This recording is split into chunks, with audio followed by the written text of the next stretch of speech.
मोहतरम नाजरीन अस्सलाम वालेकुम। 15 रमज़ानुल मुबारक हज़रत हसन रज़ियल्लाहु तआला अन्हु का यौम विलादत है। हज़रत हसन रज़ियल्लाहु तआला अन्हु बिन अली रज़ियल्लाहु तआला अन्हु हज़रत मोहम्मद सल्लल्लाहु अलैहि वसल्लम की सबसे चहेती बेटी हज़रत फातिमा रज़ियल्लाहु तआला अन्हा के बतन से पहले साहबजादे थे। आपकी इससे ज़्यादा क्या आज़मत हो सकती है कि एक तरफ आपकी निस्बती शराफत जो हज़रत मोहम्मद सल्लल्लाहु अलैहि वसल्लम से करीब तर है, दूसरी तरफ आपकी परवरिश भी होश रसालत में हुई। आप बचपन से ही बराह रास्त हज़रत मोहम्मद सल्लल्लाहु अलैहि वसल्लम की निगरानी में रहे।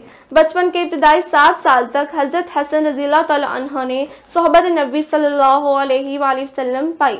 हज़रत मोहम्मद सल्लल्लाहु अलैहि वसल्लम के हज़रत हसन रज़ियल्लाहु तआला अन्हु से मोहब्बत और शफ़क़त के वाक़यात बुखारी और मुस्लिम में मौजूद हैं।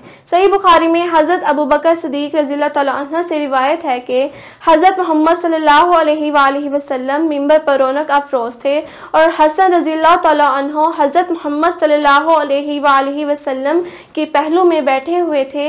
एक मरतबा लोगों की तरफ देखते थे और एक तरफ हसन रज़ियल्लाहु तआला अन्हु की तरफ। आप सल्लल्लाहु अलैहि वसल्लम ने फरमाया, ये मेरा बेटा सरदार है और उम्मीद है कि अल्लाह ताला इसके ज़रिए मुसलमानों के 2 गिरोहों के दरमियान सुलह करा देगा।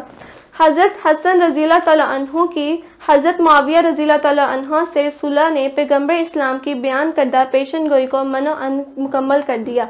इस सुलह से इस्लाम की अज़मत और दीन इस्लाम की सरबुलंदी का नया बाब खुल गया।